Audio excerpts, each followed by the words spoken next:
नमस्कार दोस्तों, अपना स्थापत्य कला में अगला वीडियो है सिवाना दुर्ग जिला बाड़मेर। तो दोस्तों सबसे पहले अपन बात करेंगे वही कि सिवाना का जो दुर्ग है इसके उपनाम। तो दोस्तों सिवाना का किला है, इसके अगर उपनाम देखें तो इसे कुंभ थाना और कुमट दुर्ग कहा जाता है। सिवाना का किला है, इसे कुंभ थाना और कुमट दुर्ग कहा जाता है। फिर बात करें दोस्तों इसके निर्माण की, कि जो सिवाना का किला है, इस सिवाना के किले का निर्माण किसने करवाया है? तो दोस्तों सिवाना के किले का निर्माण वीर नारायण पवार ने करवाया। जो सिवाना का किला है इसका निर्माण किसने करवाया? वीर नारायण पवार ने करवाया। फिर दोस्तों जो सिवाना का किला है इसका निर्माण वीर नारायण पवार ने करवाया।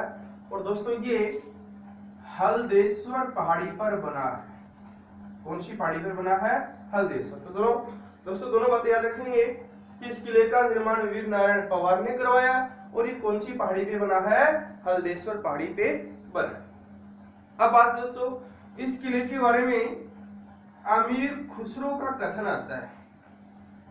अमीर खुसरो का, और अमीर खुसरो का क्या कथन आता है कि राजपूत बड़े गजब के शासक थे जो सर कटने के बाद में भी लड़ते रहे। यानी ये राजपूत बड़े गजब के शासक थे। ये राजपूत बड़े गजब के शासक थे जो सर कटने के बाद भी लड़ते रहे। तो दोस्तों अमीर खुसरो का कहना है राजपूत बड़े गजब के शासक थे जो सर कटने के बाद भी लड़ते रहे। किस दुर्ग के बारे में? सिवाना दुर्ग के बारे में। और किसका कथन? अमीर खुसरो का। फिर दोस्तों जो सिवाना का किला है, जो सिवाना का किला है, इस सिवाने के किले को और जालोर दुर्ग की कुंजी कहा जाता है। जालोर दुर्ग की कुंजी कहा जाता है। प्रश्न आता है कई बार कि जालोर दुर्ग की कुंजी, यानी जालोर दुर्ग की कुंजी किसे? तो दोस्तों सिवाना दुर्ग को कहा जाता है। जालोर दुर्ग की कुंजी सिवाना दुर्ग को कहा जाता है। दोस्तों बात करते हैं कि कैसे, कि जालोर दुर्ग की कुंजी सिवाना दुर्ग को कैसे। तो दोस्तों देखिए यहाँ पे 1308 में अलाउद्दीन, थोड़ी देर में आएगा, 1308 में अलाउद्दीन खिलजी आक्रमण करता है। तो दोस्तों अलाउद्दीन खिलजी जब सिवाना पे आक्रमण करता है तो अलाउद्दीन खिलजी का मुख्य उद्देश्य सिवाना को जीतना नहीं था दोस्तों। किसको जीतना था? जालोर को जीतना था। जालोर को जीतने के लिए अलाउद्दीन खिलजी ने सिवाना दुर्ग को जीता। तो हम कह सकते हैं कि इस जालोर को जीतने के लिए पहले किसको जीतना पड़ा? सिवाना को। इसीलिए सिवाना का जो किला है इस किले को जालोर दुर्ग की क्या कहा जाता है? कुंजी। यानी सिवाना दुर्ग को जालोर दुर्ग की कुंजी। फिर दोस्तों इससे भी इंपॉर्टेंट प्रश्न क्या, कि जो सिवाना का दुर्ग है इसे मारवाड़ के शासकों की, इसे मारवाड़ के शासकों की संकटकालीन राजधानी कहा जाता है। बड़ा इंपॉर्टेंट प्रश्न। जैसे दोस्तों कि मेवाड़ के जो शासक थे उनकी संकटकालीन राजधानी कुंभलगढ़, यानी मेवाड़ पे जब भी दिक्कत आती है तो मेवाड़ के शासक कहाँ जाते हैं? कुंभलगढ़। वैसे ही मारवाड़ के जो शासक थे उनको जो भी समस्याएं आती यानी आक्रमणकारियों से, तो वो बचने के लिए कहाँ जाते हैं? इस सिवाना दुर्ग में। इसीलिए मारवाड़ के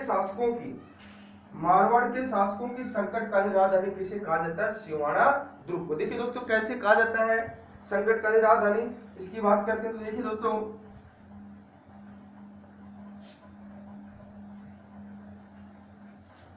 जैसे बात करते हैं कि 1544 में एक युद्ध होता है, गिरी सुमेल का युद्ध। 1544 में गिरी सुमेल का युद्ध होता है। तो दोस्तों ये युद्ध भी सीधा पूछ लिया था कई बार एग्जाम में कि गिरी सुमेल का युद्ध हुआ 1544 में किस किस के मध्य हुआ।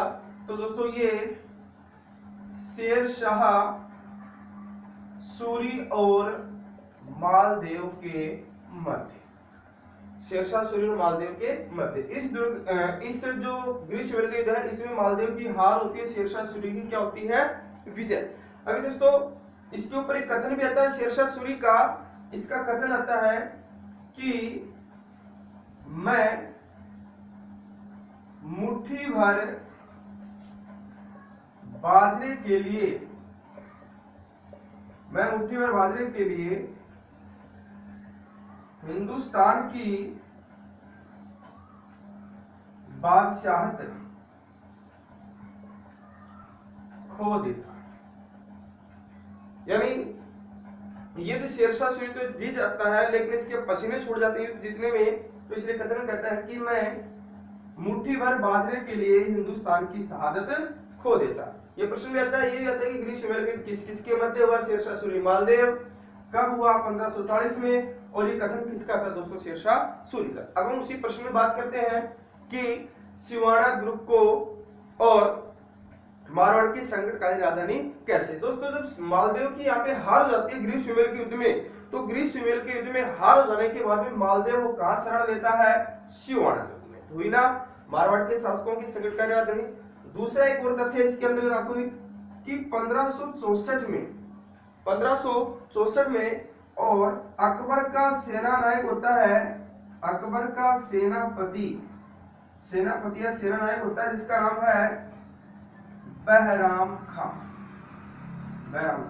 तो दोस्तों मारवाड़ का प्रताप राव चंद्रसेन को कहा जाता है। दोस्तों अकबर का सेनापति बहराम खां है, वो राव चंद्रसेन पे आक्रमण करता है, तो राव चंद्रसेन वो कहां आता है, सिवाड़ा दुर्ग। यानी या तो ये पूछ लेंगे कि अकबर के सेनापति बहराम खां द्वारा और जो राव चंद्रसेन है, राव चंद्रसेन को कहां तक धकेला, तो दोस्तों सिवाड़ा दुर्ग। एक और इसमें आता है दोस्तों इंपॉर्टेंट पॉइंट कि आपने मारवाड़ प्रजामंडल पढ़ा है, और मारवाड़ प्रजामंडल में एक व्यक्तित्व आते हैं जिसका नाम है जय नारायण व्यास। तो दोस्तों प्रजामंडल आंदोलन के दौरान जय नारायण व्यास को ब्रिटिश सरकार ने और इसी सिवाड़ा दुर्ग में क्या किया था, नजरबंद। तो जय नारायण व्यास को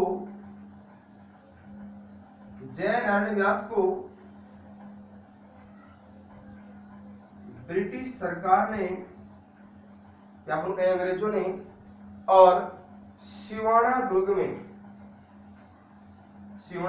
क्या किया था, नजरबंद किया था।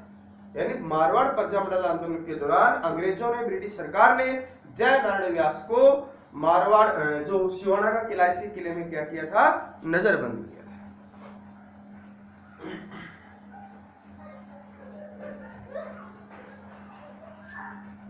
अगले इसमें पढ़े दोस्तों कि यह दुर्ग 2 शाकों के लिए प्रसिद्ध है। यह दुर्ग 2 शाकों के लिए प्रसिद्ध है।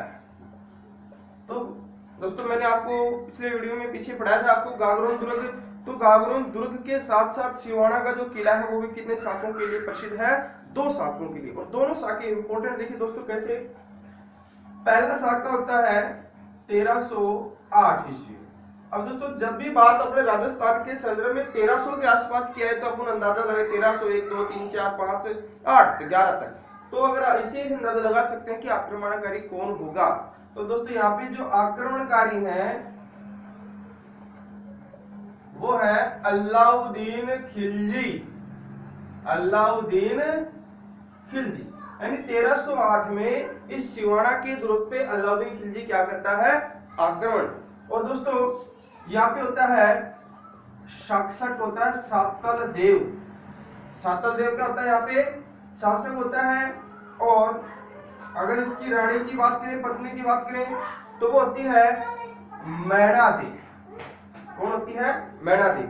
तो सातल देव के नेतृत्व में केसरिया किया गया और मैना देवी के नेतृत्व में जौहर, जो सिवाड़ा के दुर्ग का क्या कहलाता है, पहला शाखा।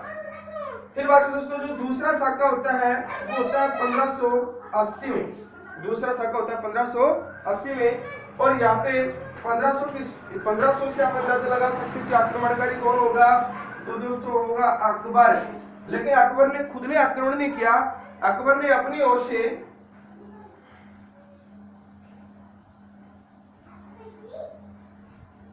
बाद में बताएंगे आपको, आगे बताएंगे। फिर यहाँ पे जो शासक होते हैं वो होते हैं कल्याण सिंह। शासक होते हैं कौन? कल्याण सिंह, या अपन कहें कल्ला राय मलोद। और दोस्तों जो अकबर की ओर से जो आक्रमण करते हैं वो है मोटा राजा उदय सिंह। यानी दूसरा शाखा 1580 ईस्वी में आक्रमणकारी अकबर की ओर से मोटा राजा उदय सिंह, और तत्कालीन समय में शासक होते कल्याण सिंह या कल्ला राय मलोद। और यहाँ पे राजपूत स्त्रियों द्वारा क्या किया गया जो है, राजपूत स्त्रियों द्वारा क्या किया गया जो है।